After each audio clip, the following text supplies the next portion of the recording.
When I find myself in times of trouble, Mother Mary comes to me, speaking words of wisdom. Let it be. These iconic words from the Beatles carry a profound truth, one that aligns perfectly with Buddhist philosophy.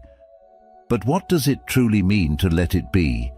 How can we embrace life's challenges without resistance, let go of suffering, and find peace in the present moment?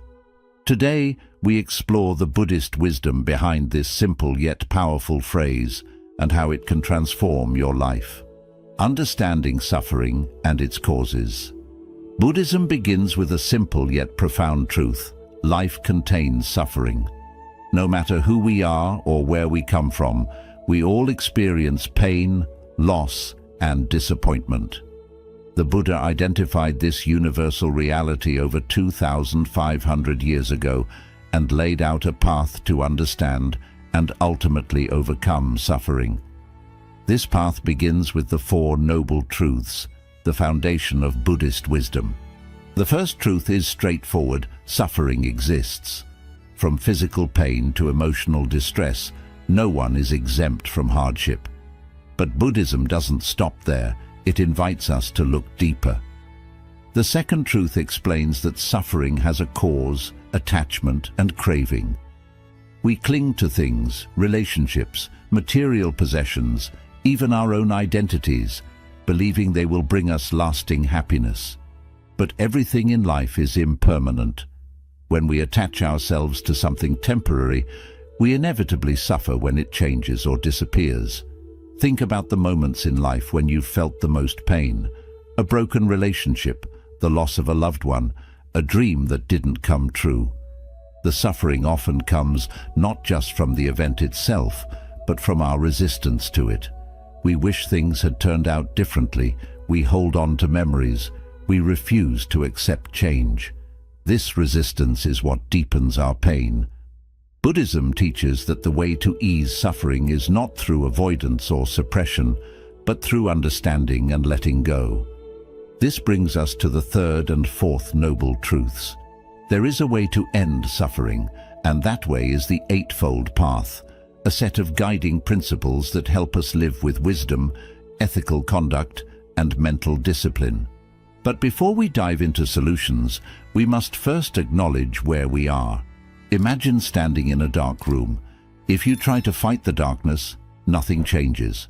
But if you turn on a light, everything becomes clear. Recognizing suffering is like turning on that light. It allows us to see our reality and take the first step toward freedom. So, what does this have to with Let It Be? The song reminds us that, in moments of difficulty, wisdom whispers, accept what is, let go of what was, and trust in what will be. Buddhism offers the same message. Instead of resisting pain, we acknowledge it. Instead of clinging to what we cannot control, we release it. By understanding suffering and its causes, we begin to break free from the cycles of pain that keep us trapped.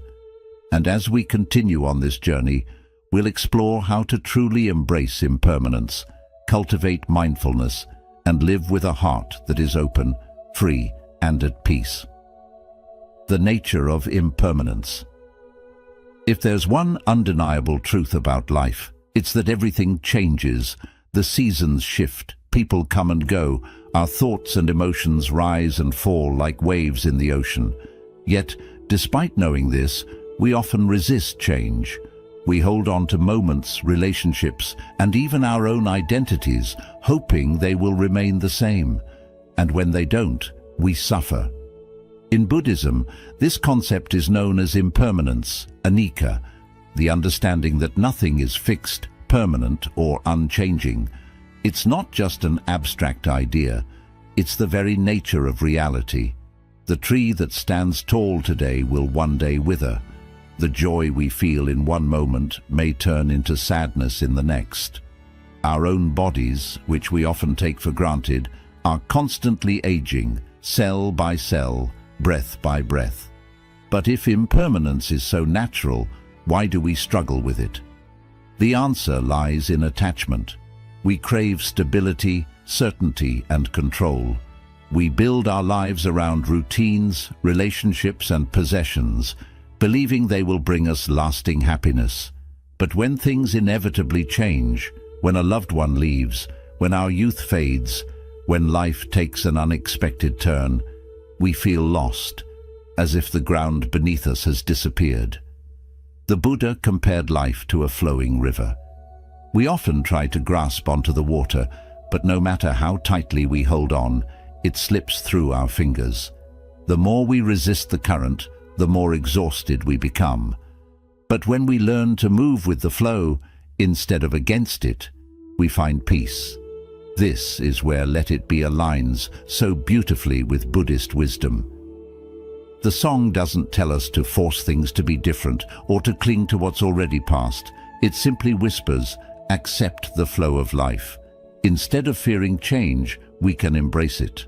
Instead of grieving what's lost, we can appreciate what was and open ourselves to what comes next.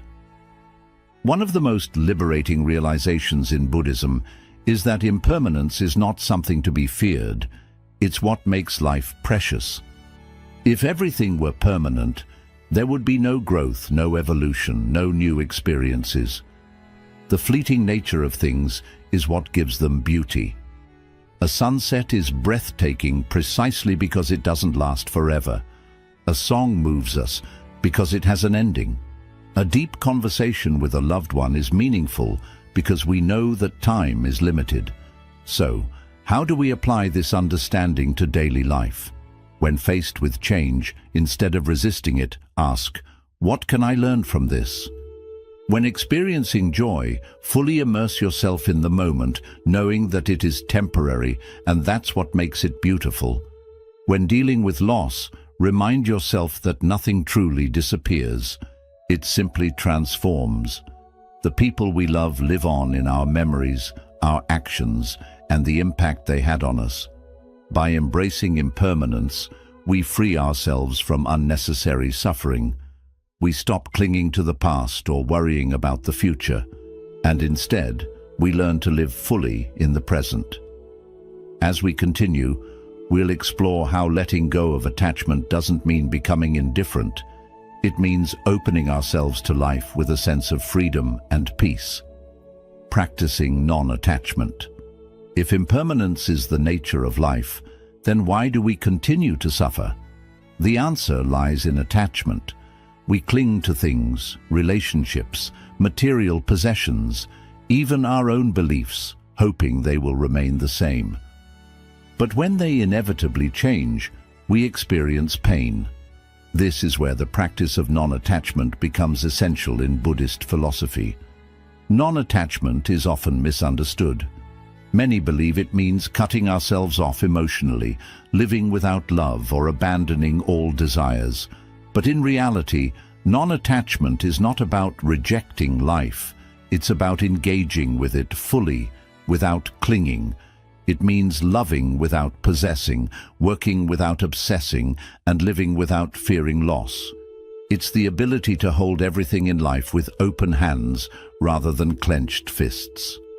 Why do we cling? The mind seeks control. We believe that if we hold on to something tightly enough, we can prevent loss, pain, or change. This is why people fear endings, whether it's the end of a relationship, a phase of life, or even their own existence. Think about the times you've held on to something long after it was meant to go. A job that no longer fulfilled you, a relationship that had run its course, or an idea of yourself that no longer aligned with who you were becoming. The more you clung to it, the more suffering you created. This is where Buddhism invites us to shift our perspective. Instead of seeing non-attachment as losing something, we can see it as gaining freedom. When we stop clinging, we allow life to flow naturally. We begin to experience things as they are, rather than through the lens of fear, desire, or expectation. The illusion of ownership. Another reason we struggle with attachment is that we believe we own things, our possessions, our achievements, even other people. But in truth, we don't own anything, not even our own bodies. everything we have is borrowed from the universe, temporarily passing through our lives. Consider this: the home you live in, the clothes you wear, and the phone in your hand will all one day belong to someone else. Even the relationships we cherish are not truly ours. The people in our lives are here by their own choice, not because we have a claim over them. When we understand this, we begin to interact with the world differently. We stop trying to possess people and instead appreciate them. We stop obsessing over wealth and instead use it wisely. We stop resisting change and instead embrace it as a natural part of life. Non-attachment in love. One of the most powerful applications of non-attachment is in our relationships. Love, when mixed with attachment, often turns into possession or fear. We become afraid of losing someone, so we try to control them. We expect them to act a certain way, fulfill our needs, or never change. But real love is not about possession. It's about freedom. The Buddhist monk Thich Nhat Hanh once said, "You must love in such a way that the person you love feels free." This means loving without expecting anything in return. It means allowing others to be themselves rather than trying to mold them into who we want them to be. It means appreciating every moment with someone without fearing the future. Imagine a bird landing on your hand. If you try to hold on to it, it will struggle and eventually fly away. But if you let it rest freely, it may choose to stay for a while. Love works the same way. The tighter we grip, the more we suffocate it. The more we let go, the more it can grow. Applying non-attachment in everyday life. With material things, enjoy what you have, but don't let it define you. Use possessions without being possessed by them. With people, love fully, but don't expect permanence. Cherish the time you have with someone, knowing that all relationships change. With success and failure, give your best effort, but don't attach your self-worth to the outcome. Recognize that everything in life is temporary, including achievements and setbacks. With thoughts and emotions, observe them as they come and go, without identifying with them. You are not your thoughts. You are the awareness behind them. This practice doesn't mean we stop caring. It means we stop suffering unnecessarily. It means we shift from a mindset of holding on to one of flowing with life. Let it be and non-attachment. Here's where let it be perfectly aligns with Buddhist wisdom. The song doesn't say force it to be or make it be. It simply says let it be. This is the essence of non-attachment. When life brings pain, instead of resisting it, we acknowledge it. When things change, instead of fighting it, we adapt. When we love, instead of clinging, we appreciate. By practicing non-attachment, we don't become cold or indifferent. We become free. We engage with life more deeply, love more fully, and experience peace that is not dependent on circumstances.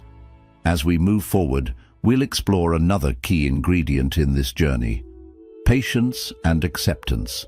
The ability to trust the unfolding of life, even when things don't go as planned. Cultivating patience and acceptance. In a world that moves faster every day, patience is often seen as a luxury. We want immediate answers, instant results, and quick solutions to our problems. But life doesn't always work that way. No matter how much we try to control events, delays happen, challenges arise, and things often take longer than we expect. Buddhism teaches that patience and acceptance are essential for inner peace. The more we resist the natural flow of life, the more suffering we create for ourselves. Instead of constantly struggling against reality, we can learn to embrace it as it is. Why do we struggle with patience? At the root of impatience is attachment to expectations. We have a mental image of how things should be, how fast we should succeed, how quickly people should change, how soon we should get what we want.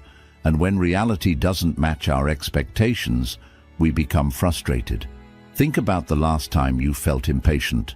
Maybe you were stuck in traffic, waiting for a response from someone, or struggling with personal growth. What was really causing your frustration?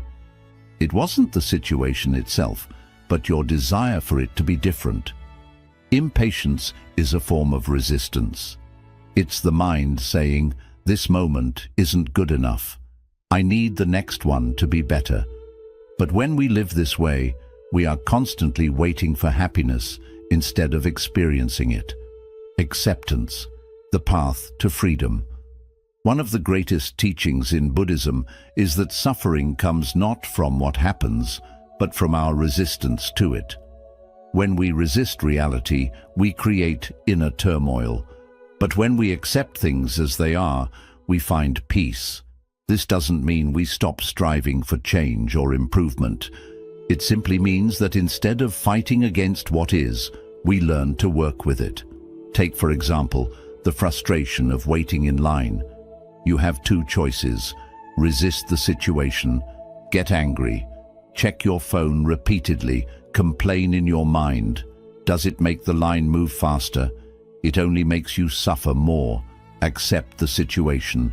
Use the time to breathe, observe your surroundings, or simply relax. The external situation hasn't changed, but your experience of it has. Now apply this to bigger things in life: a delayed goal, a challenging relationship, or a personal struggle. The more we resist, the more we suffer. But when we accept, we open the door to peace and clarity. Patience in personal growth. One of the hardest places to practice patience is with ourselves. We all want to grow, improve, and overcome our struggles, but deep change takes time. A person overcoming fear cannot force themselves to be brave overnight. A meditator cannot expect instant peace the first time they sit in silence. A person healing from emotional pain cannot rush the process. True transformation happens gradually. Just as a tree grows slowly from a seed, personal growth unfolds in its own time. Rushing the process only creates frustration. Instead of demanding immediate results, we can learn to trust that everything happens at the right pace. This trust is the foundation of patience, "Let it be," and the wisdom of patience. The song "Let It Be" does not tell us to force things to happen. It does not say "make it be" or "hurry up and fix it." Instead, it offers a simple yet powerful message: there will be an answer. Let it be. This aligns perfectly with Buddhist wisdom. Sometimes the best thing we can do is stop fighting and allow life to unfold naturally. Not every problem needs an immediate solution. Not every challenge needs to be controlled. When we learn to let things be, we create space for clarity and wisdom to arise. Practical ways to cultivate patience and acceptance. Breathe when frustration arises. Take slow, deep breaths. This calms the nervous system and reminds you that there is no rush. Shift your perspective. Instead of seeing delays as obstacles, see them as opportunities to practice peace. Observe instead of reacting. The next time you feel impatient, simply notice it without acting on it. Often, awareness itself is enough to create a shift. Let go of rigid timelines. Set goals, but release the idea that they must happen exactly when you expect them to.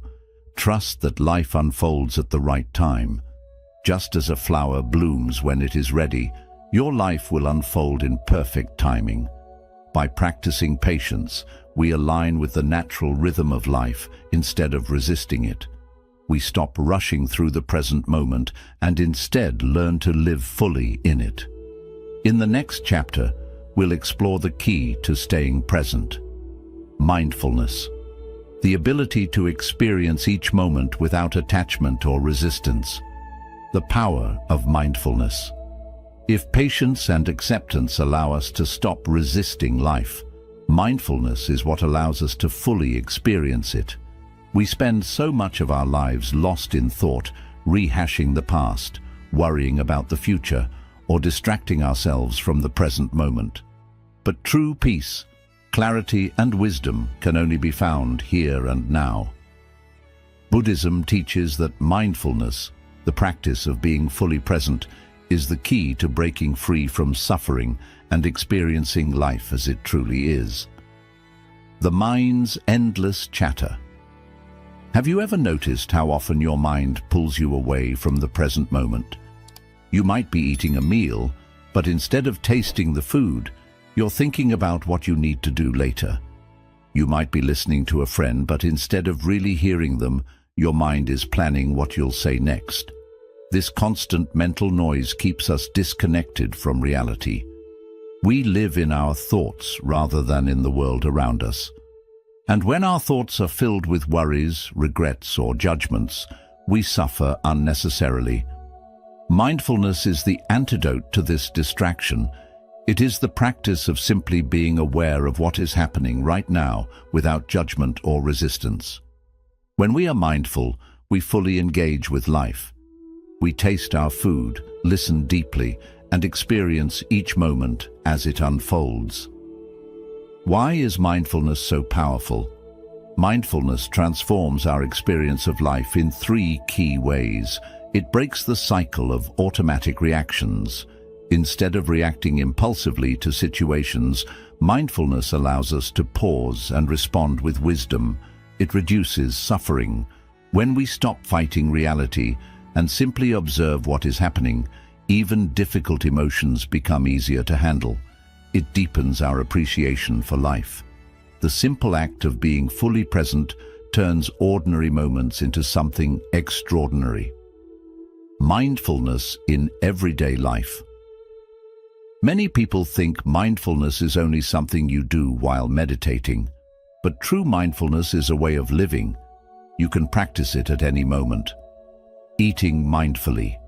Instead of rushing through a meal, notice the taste, texture, and aroma of your food. Walking mindfully. Feel the sensation of your feet touching the ground. Notice the rhythm of your breath. Listening mindfully. Give your full attention when someone speaks. Listen not just to their words, but to their emotions. Breathing mindfully. Take a deep breath and feel the air entering and leaving your body. This simple act can bring you back to the present moment. Mindfulness isn't about changing your life. It's about fully experiencing the life you already have. Let It Be and the wisdom of mindfulness. The lyrics of Let It Be invite us to accept the present moment just as it is. They don't say overthink it, fix it right away, or worry about it. They simply say, let it be. When we practice mindfulness, we stop fighting reality. Instead of getting lost in thoughts, we become fully aware of what is happening right now. Mindfulness teaches us that the past is over. We cannot change it. The future is unknown. We cannot control it. The present is all we truly have, and it is enough. By learning to stay here now, we free ourselves from unnecessary pain. We stop getting trapped in regrets or worries, and instead find peace in simply living life. In the next chapter, we will explore a deeper part of this practice, renunciation, the practice of letting go of what no longer supports us. The path of renunciation. If non-attachment teaches us to hold life with open hands, and mindfulness helps us live the present moment fully, renunciation is the clear choice to release what no longer helps us. In the West, the word renunciation often has a negative meaning. It may bring images of monks giving up everything or people leaving worldly life behind. But in Buddhism, renunciation is not about loss. It is about freedom. It is about deciding to let go of what burdens us so we can live with more clarity, peace, and purpose. Why is letting go so difficult? We hold on to many things, possessions, relationships, identities, beliefs, often without seeing that they cause suffering. Why? Because we connect them with safety, comfort, or happiness. We cling to material things, thinking they show our value.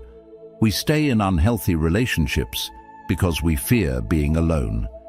We refuse to release old grudges, replaying past pain in our minds. We resist change, even when it is necessary, because the unknown feels scary. But Buddhism teaches that attachment is the root of suffering. When we cling to things that do not last, we set ourselves up for pain.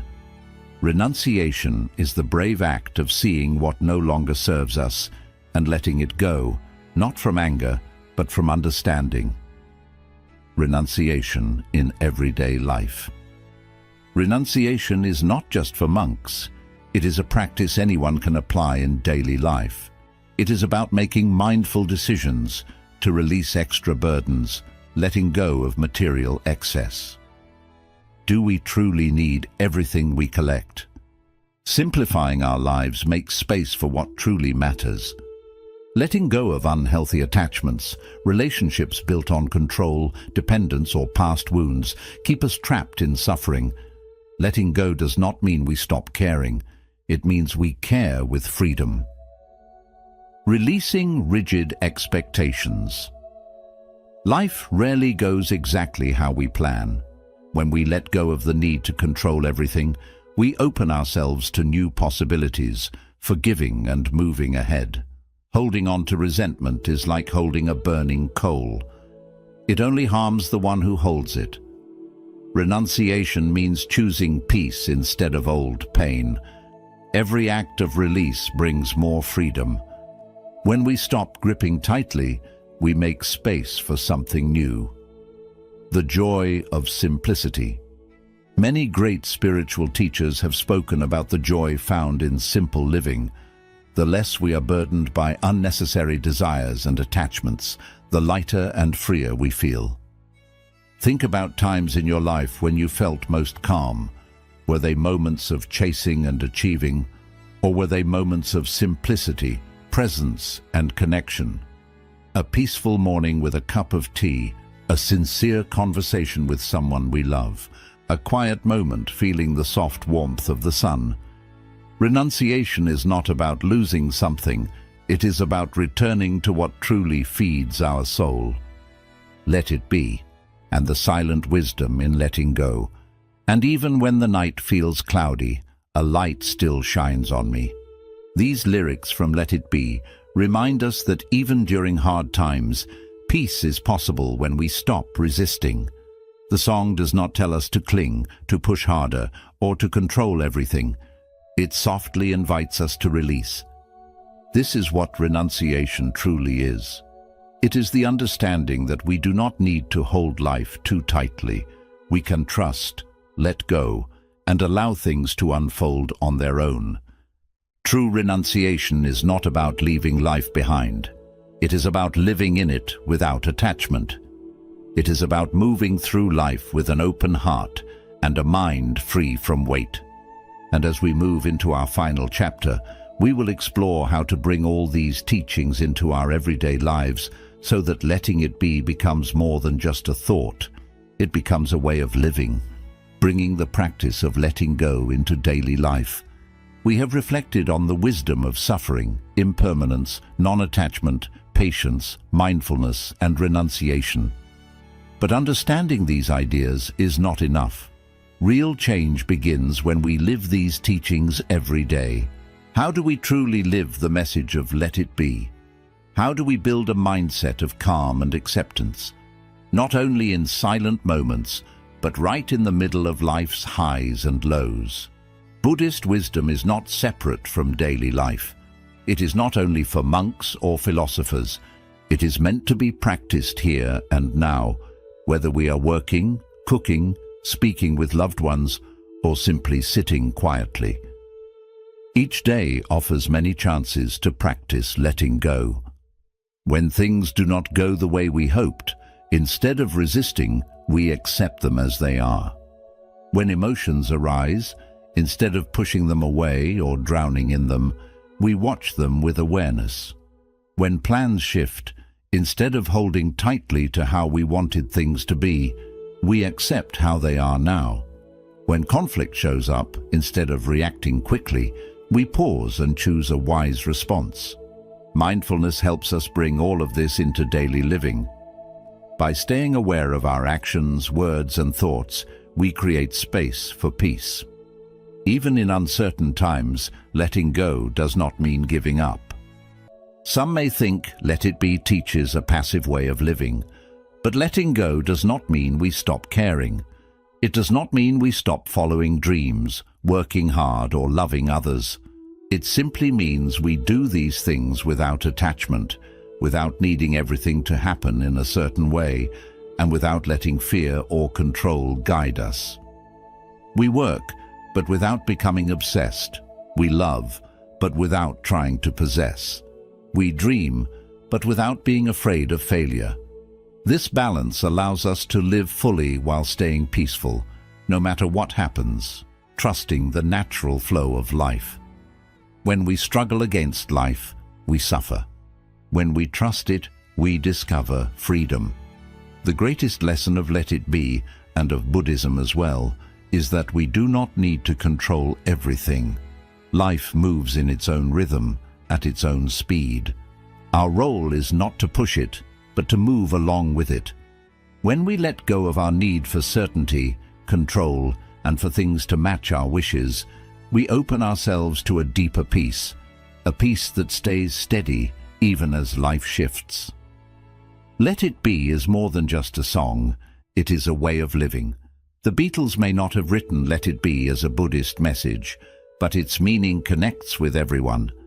It reminds us that even in hard times, peace is always near if we choose to accept it. Whisper words of wisdom. Let it be. This soft whisper lives inside each of us, gently leading us toward a life of acceptance, awareness, and real freedom. The choice is always in our hands. We can resist, or we can let it be. Thank you for being with us on this journey through Buddhist wisdom and the gentle practice of letting go.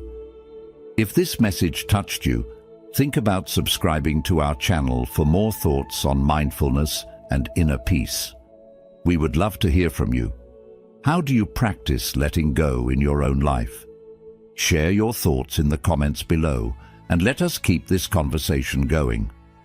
Remember, true peace does not come from control. It comes from trust. Let it be.